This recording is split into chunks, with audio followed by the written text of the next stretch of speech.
Bannakyoto kyenju n'okumanya tutandise ekitundu ekyokuna essuula gye tuliko yakusatu. Akatabo tuli mu kiyita waggulu nga kaakutuusiddwako omukyala Nabuuma Josephine. Naawe okyayinza okubeera omu ku abo abatutuusaako obutabo buno ne tweyongera okuyiga. Tufundikidde essuula ey'okubiri nga nkulaga engeri Kiita gye yadduka n'ava ewa mukwano gwe emu kyokka nga sitampu y'essomero ng'emuli mu nkwawa. Katutandike ekitundu kino ekiddako. Essuula egamba nti essuula ey'okusatu gye ndiko, Ntambaazi Kiita amegula ku ntanda ye. Egamba bw'eti: abantu abamu omukisa baagunaabira mu kyogero, naye Kiita gwo ogugwe yali yaguyonka mu mabeere, kubanga mwana mulenzi olwava mu ssomero ati nga n'ebibuuzo tebinadda, omulimu yagusanga gumulindiridde, nga gy'obeera nti baagumutegekera butegekezi. Ate tegwali mutono, gwali gwa bwa woofiisi booyi bulamba. Yalinga waakwera woofiisi okusiimuula amadirisa n'entebe awamu n'okuba matalisi. Matalisi yabeera munnamawulire. Mwana wange nno omwana mulenzi yakola omulimu guno n'adda ne mu kati ne yeewogoma. Yasookanga woofiisi era bakama be olwalinga okutuuka n'owulira bwe bamuyita wano wali, ate olw'okuba yali mugagga w'amannya, buli omu nga ly'ayagala ly'amuyita. Ono yamuyitanga Okyoma, oli Ntambaazi, omundi Nawolovu. Leero nga bw'oba tomanyi ogamba nti bayita bantu banjawulo. Yali yakakolera mu kifo kino emyezi 2, ebyava mu bibuuzo ne bidda.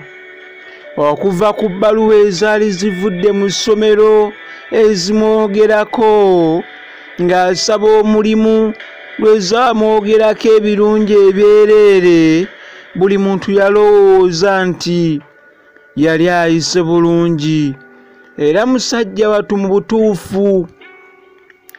Yafuba kubanga obutafaanana Ssentomera gwe baatuulanga naye ku mmeeza emu mu siniya ey'okuna, ng'ebirala byonna 8 bimumezze kya bugazi n'enkoona n'enywa. Wabula ng'ekigo ekimu bwe kitalobera baana kuyimba, Ntambaazi ava ku kuyimba n'akooka bukoosi, nga banne bonna abategeeza ng'omusomo gwa siniya bwe yali agulinnye ku nfeete. Okumanya nga mwana mulenzi yasanyuka, yalya n'enkoko ye Nakizaalizi gye yalese eggi yali yakasuula bambi. Bwe yamala okwekulisa atyo, enkeera yabukeereza nkokola yogayoga ku ssomero.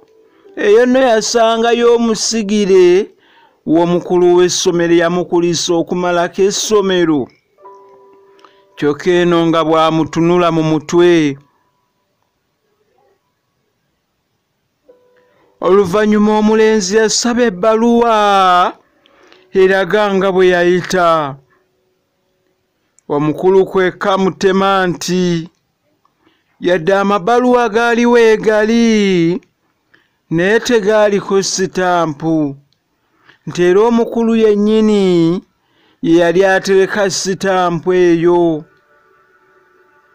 Otuma yeddiramu kimu, ssebo gwe mpa ekyo ekiriwo, nkya ngenda kusaba mulimu era waakiri banaalaba obulabi ku mukono gwo. Kiyitaba magenda bw'esabira omulimu. Sitampu gwe yagitwala. Ebintu ebimu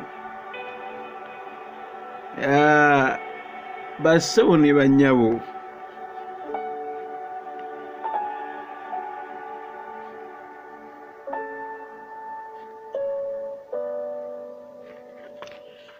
tubikola naye nga bijja kulumya bulumya obulamu bwaffe. N'olwekyo twegenderezanga nga tonnaba kusalawo kukola kintu. Lowooza oyinza okukikola ng'ogenderedde okulumya omuntu ssekinoomu ne weekanga ng'obulamu bwo bwonna gwe abulumizza.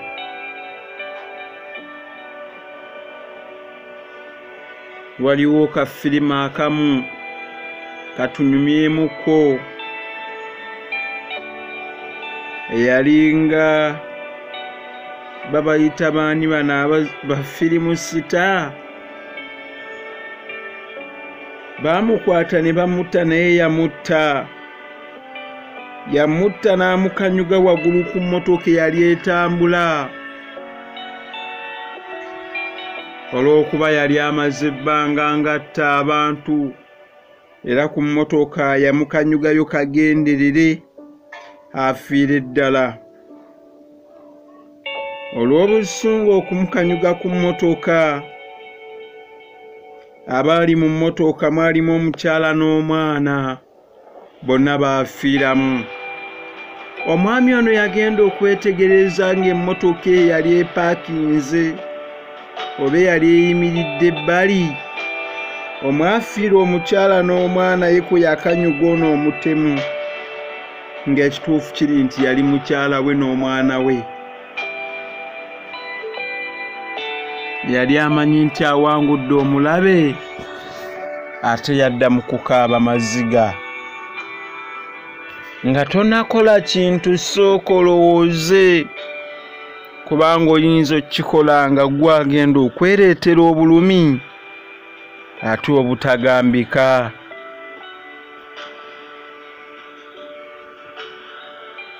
Katweyongereyo n'akatabo kaffe.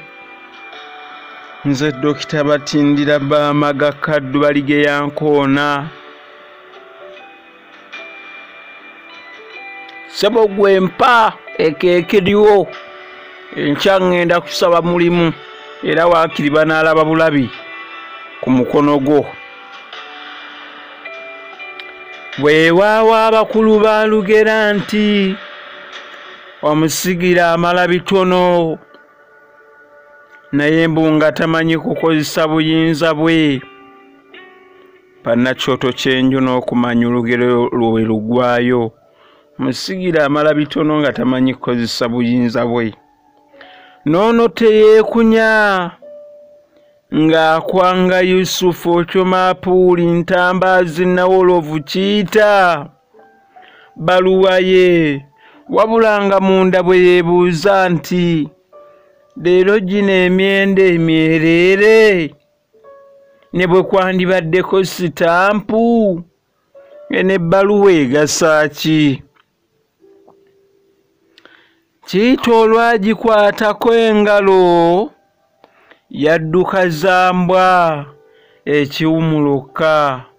Wuuyo akutte sitampu agikubye ku bbaluwa, yeesirikidde.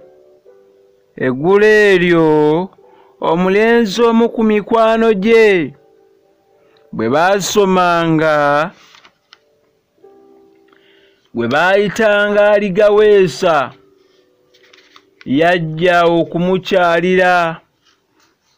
Bwe baamala okubuuzaganya awamu n'okukulisiganya omusomo, aligaweesa ne yeesiimisa munne nti munnange ggwe weesiimye watandika dda okukola,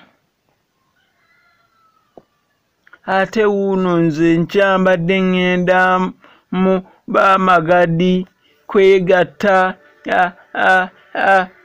ku kampani naye sirina bbaluwa ya ku ssomero, ate mpulira nti n'omukulu w'essomero taliiyo. Ko kiyita nti omukulu taliiyo naye woofiisi gy'eri, ate yeevaawo, ate vaawo, gye Bamagadi b'ogamba babeera wa? Ko omulenzi nti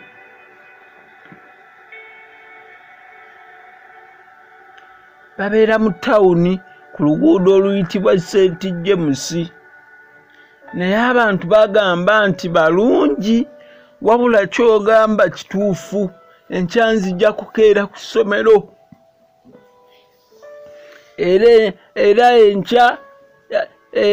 Era enkya kyeyakola, omubeezi w'omukulu yasanyuka nnyo okumulaba era n'amukulisa nnyo omusomo, ate era nga kyali kisaanira kubanga yali ayise bulungi ebibuuzo ebimu ng'abifunyeemu n'enkizo.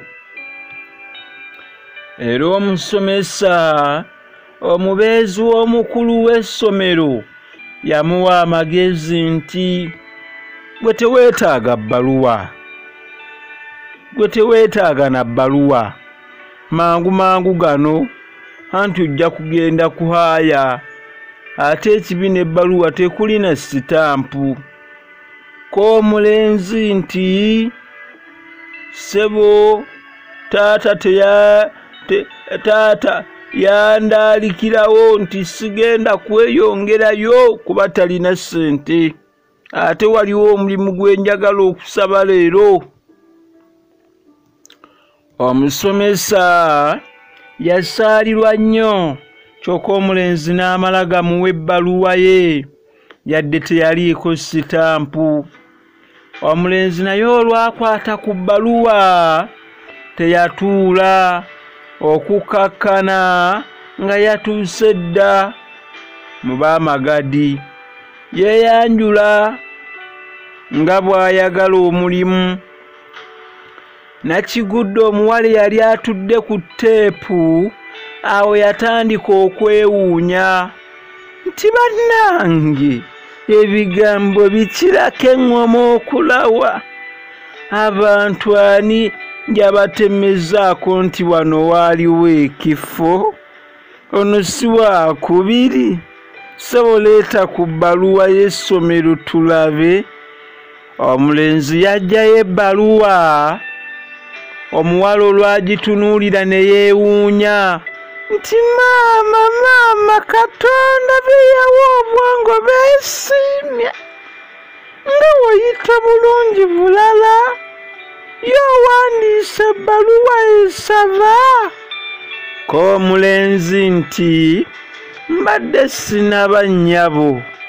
Omuwala yalabika ng'omulenzi ono amwagaliza nnyo omulimu guno, kyava amugamba nti olwo maneja anaakuweeraawo nga tosabye, ate nakino ekirenzi ekiva wano kikusinze, kyo kize n'ebbaluwa esaba. K'omulenzi nti kirenzi kinnyabo. Omuwala ng'eno bw'abikkula fayiro ng'alinga anoonyaamu oba olupapula oba ebbaluwa, kyava agamba nti ekirenzi kifaagi kize wano kiri awo kityo. kirimatankane olwo ne kye yali anoonya yali akigusseeko lwali lupapula munnange ng'alukwanga mulenzi nti olupapula luulwo wandiika ebbaluwa. Yabuulira nfunzi kwennyamira era mu ddakiika waayi ng'ali gaweesa yamaze dda okuwandiika ebbaluwa esaba omulimu ate nno ng'agiwandiisa mu kakono akalungi ennyo okuzaama. Omuwala ebbaluwa ng'agitwala wa maneja wamu n'ebbaluwa eva ku ssomero. Maneja olwagitunulako n'atemya ku munne naye yali awo ng'akyatunula mu bbaluwa eyali esoose okusaba. Maneja n'agamba munne nti buno obubbi bw'ennaku zino simanyi gye bunaatukomya.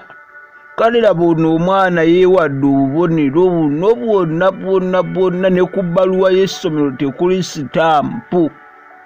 Falowooza tuli basiru. Munne kyava amugamba nti ku gino emirimu gyaffe ekintu kye tusinga okwetaaga bwesigwa so si magezi gayita bibuuzo gokka. Era ssebo oyo omulenzi eyeewadde makisi ennungi zityo wano talinaawo kifo nga si mwesigwa. Maneja yakkiriziganya ne mukulu munne nga bw'anoganya nti ate mwana wattu abantu abeepanka batyo bwe bayise tebatera kunywerera ku mirimu. Okukakana ng'ali gaweesa omulimu gumusubye era nga guweereddwa ekirenzi kiri kifaaji.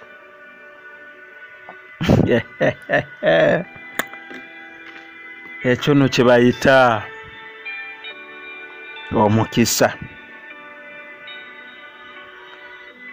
Bannakyoto ky'enju n'okumanya munzikirize katono wano nsimbewo akati. Mu bulamu bw'ensi eno ebintu byonna bye tukola, mu bulamu bw'ensi eno omulimu gwonna gw'olina, mu bulamu bw'ensi eno buli kintu kyonna ky'oteekako emikono gyo, omukisa bwe gubanga gugaanye oliba otawaanira bwereere. Mu nsi muno ab'amaanyi si be basinga okuwangula, ate mu nsi muno ab'amaanyi si be bafuna ekyokulya. Kyenava mbagambako emabega nti abasinga emisinde ate era si be bawangula, n'abasinga okukola era si be babeera abagagga. Kikumala okulaga nti mu bulamu ekisinga byonna gubeera mukisa. Era wano ewaffe bw'oba tokulembeddwa mukisa, naddala mu nsi z'abaddugavu oba omala budde, ekitali ku nsi z'abeeru. Era mu kunoonyereza kwange, ensi z'abeeru okukola ennyo kwe kufuula omuntu okuba ow'enjawulo, okumanya ennyo kwe kumuweesa ebitiibwa n'obugagga bw'abaako.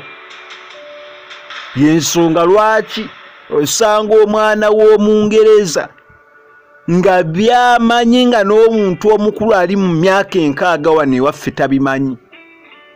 Bwe bumanyi bwe na buli kimu, ebweru tegiba mikisa, wabula buba bumanyi. era bo bakulembeza bumanyi na bumanyirivu. Ewaffe si bwe kiri. Mu nsi yaffe Uganda oba mu Afirika tebubeera bumanyi, wabula gubeera mukisa. Kyova olaba ne kaakati akulira ebyenjigiriza akoma mu siniya ya 5 kyokka abayina diguli abayina PhD nga batunula buli lunaku ne bawakanya ebintu byakola. Naye okuweebwa ekifo akiweebwa lwakuba nti mukisa. Tuyinza okugamba nti kali mukyala w'omukulembeze. Naye wano ewaffe abava mu famire enjavu omukisa gujja bwe gutyo bw'aba agulina n'abanga y'abakulembera.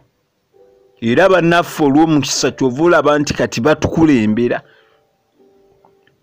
Nkiddamu nti wano ewaffe si bumanyirivu kunoonyereza kwange, wabula guba mukisa. Osanga n'ataatuuka mu kyakutaano ng'ogufo gwalimu ng'ekituufu kiri nti teyandigubaddemu, naye olw'okuba alina omukisa. Ono omwana bwe yatwala ebbaluwa ne bagiraba yali entuufu, baamubuusabuusa ne balowooza nti yeewadde obubonero naye nga si bwe kyali. Ekyo kikumala okulaga nti kiri kyali kisiraani olwedde yali akirina. Wabula mu bulamu kyova oteeka okunoonya emikisa gyo buli kimu ne kiryoka kitambula. Bwe gibanga gibuze byokola oteganira bwereere. Tweyongereyo.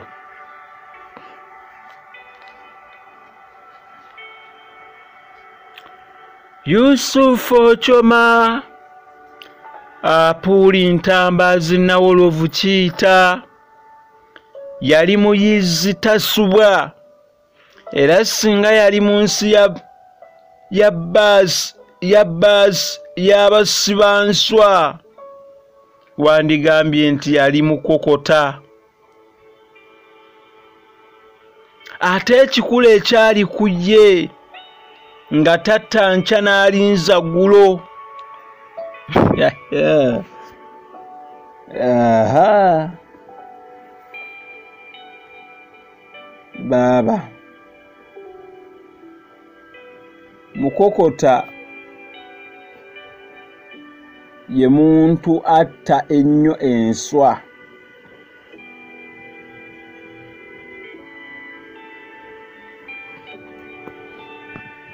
Newankubadde mu bugagga bw'olulimi Oluganda mukokota kiyinza okutegeeza eddagala eri kokota ennimiro y'omuntu n'ataddamu kubaza bintu oba mmere oba ki, naye nno bwe bugagga bw'olulimi.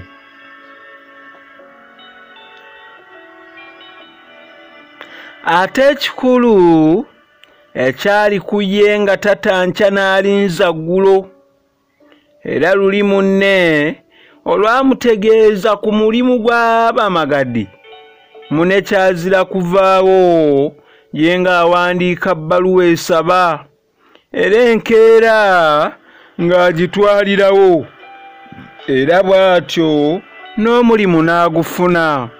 Omulimu ogwamuweebwa gwali gwakulabirira masitoowa, era nga gwali mulimu gwa buvunaanyizibwa nnyo, kubanga nga yalabirira sitoowa n'ebyagibeerangamu. Mwana mpapula, zino kaboni, buno bukalaamu, bino bitabo, ate era mwana wange nga n'okubigula yabigula. Yafuna obumanyi n'obumanyirivu bungi nnyo mu mulimu guno. Abatunzi b'empapula mu tawuni bonna baatandika okumumanya, ate yaganja gye bali n'adda ne mukati ne yeeyogoma, so nga ate yasaanira, kubanga y'olwatuuka olwatuukanga we batunda empapula oba ekintu ekirala kyonna kyajjiridde ng'alangirira nti ssebo nze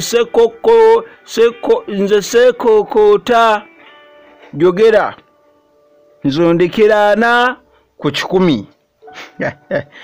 Abantu basooka ne batamutegeera bulungi naye baagenda bamuyiga mpola okutuusa bonna lwe baamanya nti bwe baba balamula emiwendo ye baali baakumuteerangamu ssente ezize ku bubwe eziwerera ddala siringi 4 ku buli 100 ku ezo ze bandisabye. Enkola eno yagagawaza nnyo Yusufu Ochoma Apuli Ntambaazi Kiyita. Yasooka kugejja lubuto ne lwenkana ekisero era abantu abamu ne bamuyita lubuto kisero, abalala lubuto ttogero, anti naawe obamanyi abangi bwe bakwebaza nga luweze. Ku lubuto kwe kwadda ettama. Mukama wange mwana mulenzi yagejja ettama nga bw'omulabako olowooza nti abatiseemu mpafu.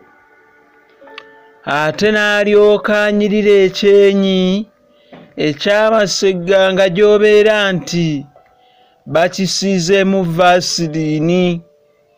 Okumanya nga mwana mulenzi yagejja n'ennyindo yagaziwa kubanga yatandika okussiza omukka okumu.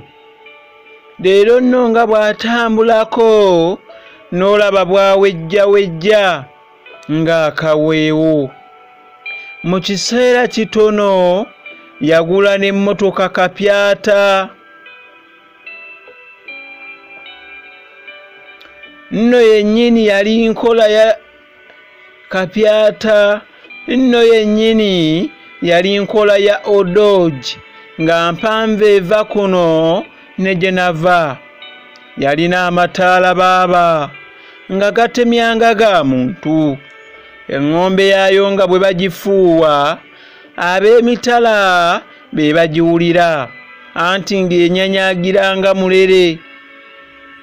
Bwana Yusufu Ochoma Apuli Ntambaazi Nawolovu Kiyita yagenda n'agivuga n'aseeyeeya buseeyeeyi nga n'okuvuuma tevuumyeko, era olw'obutavuuma eŋŋombe abantu bye yabajjanga mu kkubo. Mu kiseera kye kimu omumpembe yafuna omufumbi w'ettooke mbu ng'akooye okugwa mu masiga. Yamuwasa mpeta era baabagattira mu Kereziya. Maama nno eri embaga abaagirabako ne kaakati bakyaginyumya. Mbu kye baalaba ku mbaga eyo baakiraba ku mbaga y'amajanja yokka. Omugole omusajja ye yavuga mukyala we nga bava ku kkanisa, ate buli emu ku mperekeze 7 nayo ne yeevuga mu benzi yokka. Ekyokulya abagenyi abayite n'abatali bayite baalya ne basindisa bigere, era n'okwetikka ne beetikka. Ogwo nno omwenge baanaaba munaabe. Abagoma baakubira ddala okuva ku Lwokuna ne batuusa ku Sande ekiro. Okumanya nga mwana mulenzi yakola embaga ne bakama be yabaleka banyeenya mitwe ng'embuzi etenda enkuba. Abagoma omugole baamusanyusa okukamala kubanga omugoma yennyini yagendanga n'akuba eŋŋoma ne yeekomba, n'akanula amaaso, n'awunzika omutwe, olwo n'alalama gwe wamma ne gubola asala.